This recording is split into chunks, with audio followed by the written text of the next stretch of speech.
Welcome to the Twisted Tentacle Inn. I'm your innkeeper, Vase Odin, and today we'll be introducing Seekers. Of all the things an investigator can do in Arkham Horror the card game, picking up clues is far and away the most important. The fastest way to advance the act in most scenarios is by picking up clues, and most scenarios are basically unwinnable if you can't pick up enough clues. And Seekers are the class best equipped to consistently gather clues quickly and efficiently. The Seekers have a lot going for them. Their card pool is full of cards that let you pick up more clues with less actions, cards that let them draw cards, and cards that grant them excellent resource generation. They also have a few cards that let them manipulate the order of some cards in player and encounter decks. They even have cards that let them search for any card in a deck, something no other class has. Based on my description above, it may seem Seekers are unstoppable, but they generally lack in the combat aspect of the game. A few cards in their card pool help them leverage what they're good at in order to fight better or simply avoid combat altogether, but most Seekers usually can't handle a horde of deep ones coming at them. What else can I really say about Seekers? They get a lot of love and it's well deserved. Generally touted as the strongest faction, they can pick up clues better than any other faction. They are the second richest group, and they have the best card draw. In addition, Seekers have the best support investigator in the game with Phan, and one of the best solo investigators with Joad. Let's take a look at some of their most popular cards. I reached out to the community and came up with a list of the 5 most popular level 0 Seeker cards. Seekers have a really good card pool, but most Seeker decks will include these specific cards, and you should take a second look if you don't have one of these in your current Seeker deck. Dr. Mylan Christopher, possibly the best card in the game. A +1 to intellect is great by itself, but throw in some damage soak and unlimited ability to get massive amounts of resources every round, and you have a potent card that really needs an amazingly good reason to not be in your deck. Some interesting rules interactions with this card are that you don't need to pick up a clue to get the resource. So if you use, say, burglary, you can double dip, as that counts as an investigate action. The private funding he gets whenever you bring him more bizarre findings throughout your investigations is basically unlimited. Deduction. An excellent skill card that grants a free clue when you commit it to an investigation check. This card is fantastic for multiplayer games where there are multiple clues in just about every single location. It's a lot less good in a single player where most locations have just one clue, but you can still get good mileage out of this in the few locations that have more than one clue. In its place, I would recommend the equally excellent Working a Hunch, which gives you a testless clue without using an action. Magnifying Glass. A fast action is always good because it means you're not spending an action to benefit from the card. This card grants a +1 to the most important thing in the game, and it plays as a fast action. And the best part is it only costs 1 resource to play it. All the other static stat boost cards cost more to play and take an action, except for this one. What more could you ask for in a card? One thing to keep in mind here is, as a new player, that the intellect, the +1 for intellect, is only while you're investigating. So it doesn't constantly give you a +1. But luckily, most encounter cards don't really require intellect checks. So most of the time, the only time you'll be using your intellect is to investigate anyways. Shortcut, a fast action move that doesn't provoke attacks of opportunity. Shortcut has a lot of useful applications. Moving without using an action is generally a great defensive move, but it can also be used for many things, including just a simple action saver while you're grabbing some clues. I've got a plan. Seekers generally aren't great at combat, but this card allows a Seeker to deal a decent amount of damage with a good chance to hit. It's a card that Seekers need in case of an emergency, and it works great for that purpose. Now, before we get to the higher level Seeker cards, I do have to go into a little bit of detail into some of the higher level Seeker cards that have a very interesting situation. There's some really powerful ones, but a lot of the strongest ones require you to complete a special task before you can upgrade to them. This means that you can't use them in standalone mode and have to play a campaign in order to meet the requirements. We'll explore a couple of the great ones here and go over those requirements. After, we're also going to explore the 5 most popular level 1 through 5 cards that don't have such requirements. Archaic Glyphs, the Guiding Stones being the most popular. This zero-cost asset takes up a hand slot, and to use it, you have to discard a card with intellect icons. Once you have discarded 3 cards, you gain 5 resources and are able to upgrade to one of the higher level versions. The most popular upgraded version of this card is Guiding Stones. The upgraded version now takes up an arcane slot instead of a hand slot, and it lets you nab some extra clues for every 2 points you succeed in an investigate check by. Since grabbing clues is the most important aspect of the game, you can see why this is a popular choice. Once you get higher education, which I'll discuss a little bit later in this video, you'll see that succeeding by more than 2 is really not that difficult for seekers. Strange Solution, Acidic Ichor being the most popular. Strange Solution requires you to use an action and succeed on an Intellect 4 test. If you succeed, you get to draw 2 cards. At this point, you've identified the solution and are free to upgrade it to any version you wish. The most popular of the Strange Solution upgrades is Acidic Ichor. Like its level 0 version, it's an asset that doesn't take up any slots. You get 3 supplies, and you can use an action and a supply to fight using the Acidic Ichor and attacking with a base attack value of 6. You'll deal 3 damage per hit. So once Seekers can upgrade to this card, they become very effective combatants. Ancient Stone, Minds in Harmony being the most popular. This card doesn't have a level 0 version. This means the earliest you'll be able to get the upgraded version is on the 3rd scenario of your campaign. The level 1 version is actually a pretty good card on its own. It's probably why it costs an experience point to take it in the first place. A 1 resource cost asset that takes up a hand slot, you can investigate using this, and it gives the location you're investigating plus 3 shroud, meaning the difficulty of the investigation increases by 3. Ouch. The good thing is that you can get an extra clue with a successful check. Once you succeed, you can upgrade the stone. The most popular upgrade is Minds in Harmony, the single best horror healing card in the game by far. This card lets you heal horror whenever you draw a card without using an action, and you get a pretty good number of uses usually. So Phan and Carolyn Fern really like this card. Phan draws a lot of cards, and Carolyn Fern likes healing horror, so this is a very popular card in both of their decks. Alright, so now let's go over the most popular level 1 through 5 cards that are usable both in standalone and campaign play. Higher Education. Seekers get away clean with the best permanent pump card in the game. Higher Education transforms a class that is already very strong and turns them into absolute gods. A class with lots of card draw and resources should have no problems being able to maximize this amazing card. It's so good, it lets all Seekers be capable of handling the game on hard or expert.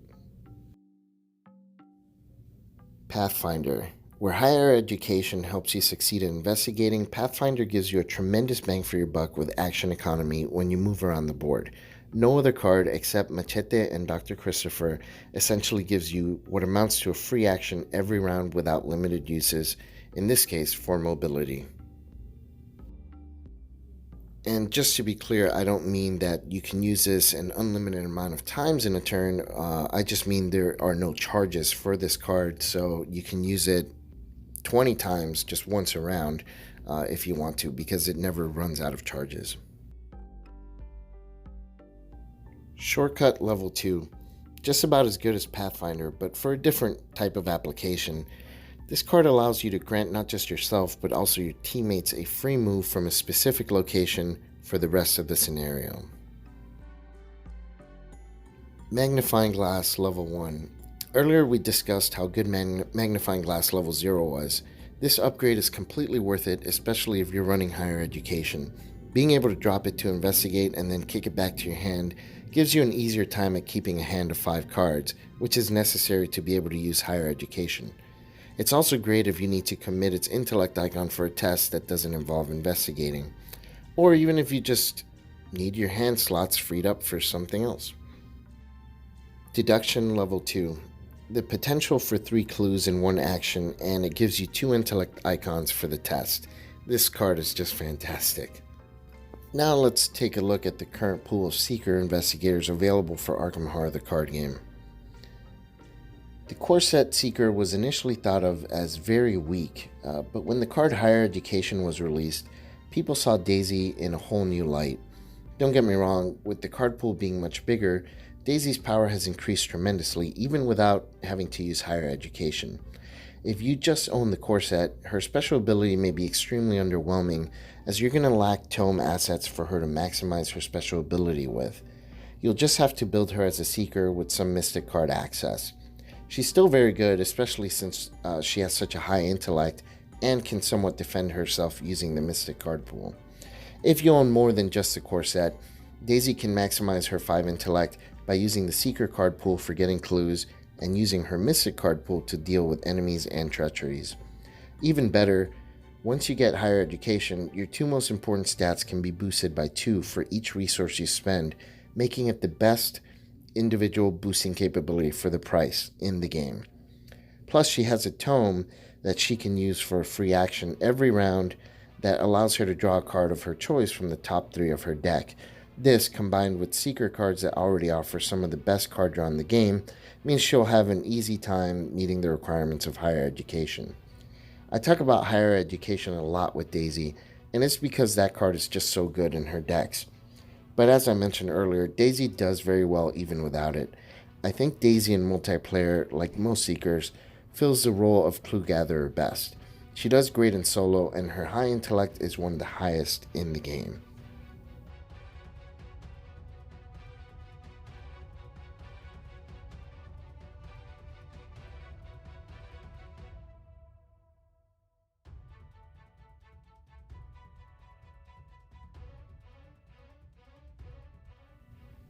The Dunwich investigators are very popular, and some feel the reason is the ability of every single one of them to use any 5 cards from any number of factions in their deck building. But with Rex, that is nowhere near the reason for his status as the most broken and overpowered investigator in the game. Before I get into it, I want to be clear in my own position. I think Rex is strong, but not broken. He does much better in easy and standard than in the harder modes. He also is much better in multiplayer, although his ability rarely sees any benefit in solo mode. There is one combo in solo mode that is pretty awesome, but you need a very specific card for it to trigger, and I'll get to that in just a second. So, why is Rex thought of as the strongest investigator? Well, his ability nets him a free clue whenever he succeeds by 2 or more on an investigation. The fact that it has no limit means that he can theoretically pick up 6 clues per turn. If you use Leo DeLuca for an extra action every round, you're looking at potentially 8 clues per turn, and that's just insane. Most people think his ability should have a limit of once per turn, but as Rex is currently, there is just no limit. And you know how earlier I mentioned a combo for solo mode? Well, Rex can take 2 copies of Illicit and find them using No Stone Unturned. Sorry, not Illicit, I meant Burglary. So he can take 2 copies of Burglary and find them in his deck using No Stone Unturned if he doesn't have it in his opening hand. Once in play, Rex can net 6 resources and 4 clues per round. How? Well, with 2 Burglary in play, he can use the Investigate action on each one, netting 3 resources each time. If he succeeds his Investigate by 2, he will also pick up a clue at his location because of his special ability. Throw in Dr. Mylan Christopher for some more fun, and you can net 4 clues and 10 resources per turn. That's 3 from Mylan, 6 from Burglary, 1 from his regular resource that he gets every turn. No other investigator can come close to doing something like this. Of course, this is an ideal scenario, and the encounter deck rarely gives you an opportunity for having such a turn, but the potential is there. Now, since Rex nabs double the clues, I would skip cards like Deduction for 1 and 2 player games, and instead opt for cards that boost his intellect and skill cards. I'd also throw in cards that help with combat management. Persuasion and Mind Over Matter, as well as Anatomical Diagrams, are great choices for Rex. Basically, opt for boost and other ways to get action economy and leave the additional clue cards. Now, if you're playing 3 or 4 players, get loose with the free and bonus clue cards because you'll be the most valuable member of your team.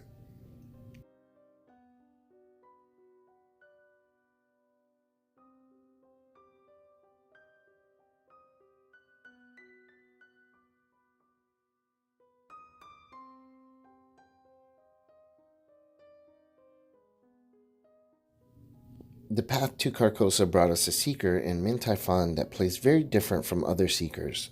Minh is a support character through and through, and some would argue she is the best support character in the game. Her ability to boost committed cards by adding a wild icon gets stronger the more players are in the game. She also has access to Survivor cards, one of the best level 0 to 2 card pools in Arkham Horror LCG. The Survivor card pool is fantastic if you play her in solo mode, as it really helps make up for her low combat stats. This means that despite her reputation as a support character, she's actually a very competent solo investigator. I wouldn't focus too much on combat management if playing more than 3 investigators though. That way you can really maximize her usefulness and depend on others to handle combat for you. People tend to build her with a ton of skill cards to maximize her ability. I think those builds are very valid, but I like to build her with a lot of events that have useful skill icons that you can commit for, and the reason for this is because of her signature weakness, and I'll explain. Almost universally, the community regards Minh's weakness as one of the 3 absolute worst in the game. It basically shuts Minh down and is very difficult to get rid of. How it works is, once it comes out and goes into play, and it takes up one of your hand slots. While it's in play, you can't commit less than 3 cards to skill tests. You have to commit at least 6 matching skill icons to a test in order to get rid of it. So basically, a few requirements must be met. Number 1, you must be using Minh to commit the cards to the skill test. You can't have other players commit cards as well. It must be at least 3 cards. And between the 3 cards, the total matching skill icons has to be 6 or more. And number 4, you must pass the test.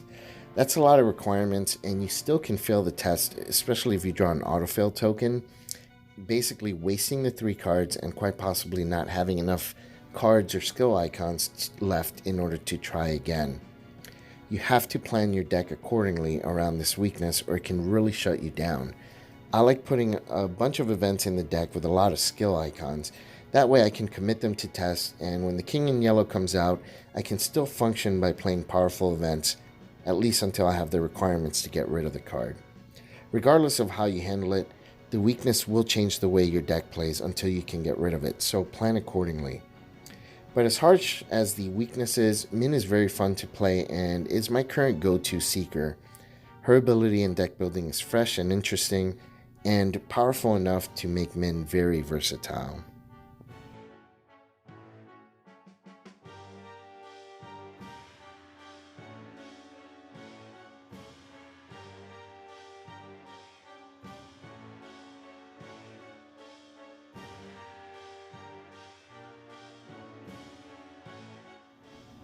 The Forgotten Age Seeker has been very popular since release. It's easy to see why. With a high evade, Ursula has a reliable enemy management tool without having to rely on cards. Every other Seeker is fragile without some kind of combat management card, but Ursula can feel confident out the gate even with a poor starting hand. This doesn't mean you can completely ignore enemy management cards though. Early in a scenario, it's easy to evade an enemy here and there, but as the scenario progresses, you may have an army of monsters hunting you, and then you'll have to find other ways of dealing with them. Her ability to move and investigate for free basically grants Ursula a free action and allows her to keep moving. When playing Ursula, be sure to maximize this ability because it is one of her strongest assets.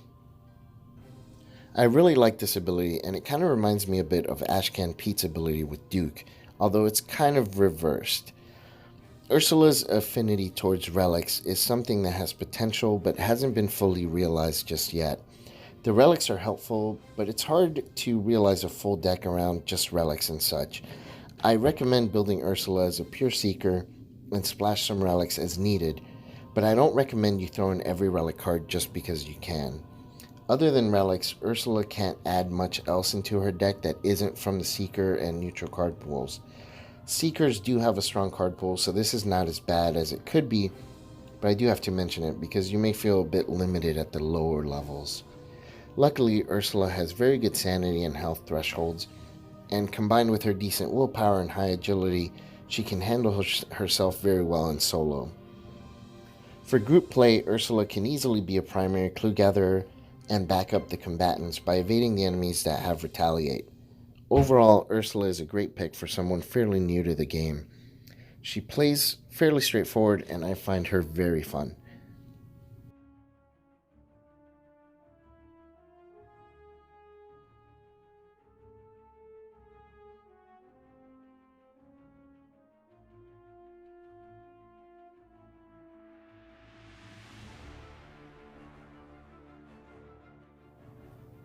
Although Joad didn't turn the Seekers on their heads like most of his peers in the Circle and Dun cycle, Joe is a complex investigator like most of them. He is the most well-rounded of the lot, able to fight and investigate, which are the two most important things in Arkham Horror LCG. His card pool gives him some great options for both combat and clue gathering. His high intellect combined with his high combat score allow him to solo better than pretty much any other Seeker currently available. The reason I believe he is complex is because of his hunch deck.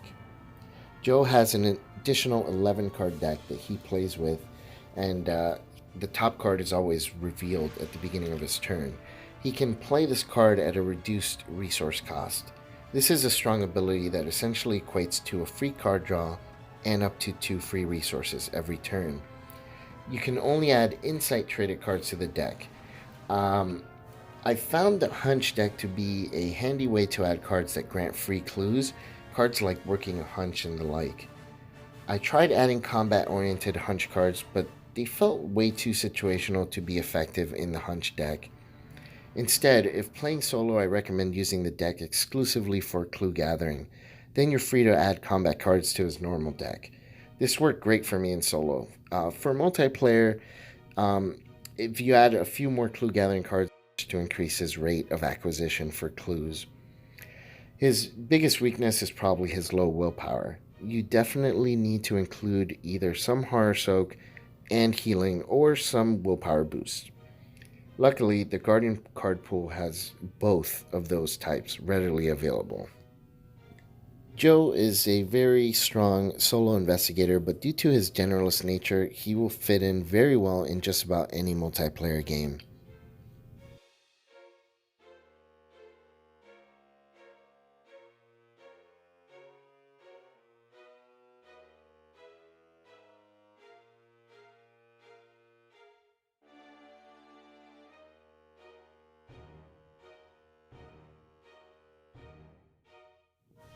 Currently only available as a bonus for purchasing the Ire of the Void novella, and only with promotional signature cards, Norman Withers is, in my opinion, one of the most thematic investigators to date. As a professor, Norman is a studied individual, but as he discovers the mythos, he becomes more and more attuned to the arcane. This is very well represented in his deck building requirements. He starts able to use Seeker cards at level 0 and 5 cards from the Mystic faction. As he gains experience, he can add Mystic cards of higher levels, but not high-level Seeker cards. This is representative of his deeper and deeper immersion into the Mystic arts. At level 0, a Norman deck is drastically different from a high-level Norman deck. He is the investigator whose playstyle changes the most as he levels. The good thing about Norman is that his intellect is a whopping 5. Only Daisy can match this, and it puts Norman in a very good position to investigate most locations with a decent chance of success. In addition, his willpower 4 is respectable, as most mystics only have a 4 in that stat anyways.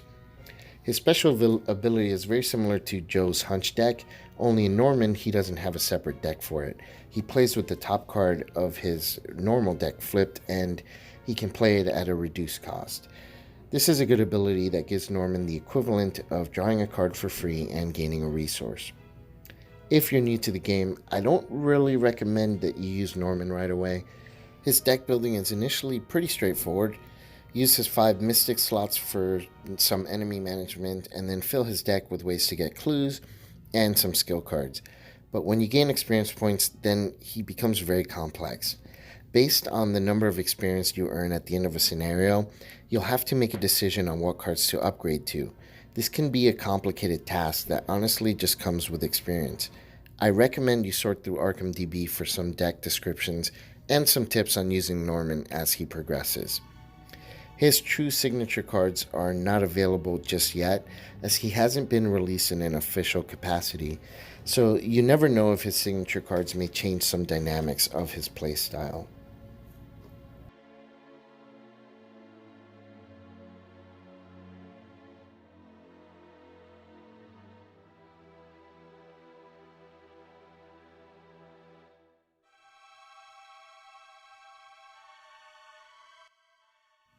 And that does it for today's video introducing the Seeker faction. I hope this video was helpful for you, and if it was, please consider leaving a thumbs up. It really helps the channel get noticed. If you have any questions or comments, feel free to leave them down there in the comments below, and I'd be happy to answer them for you. Until next time, this is Innkeeper Vase Odin from the Twisted Tentacle Inn. Check in anytime. I'll talk to you then.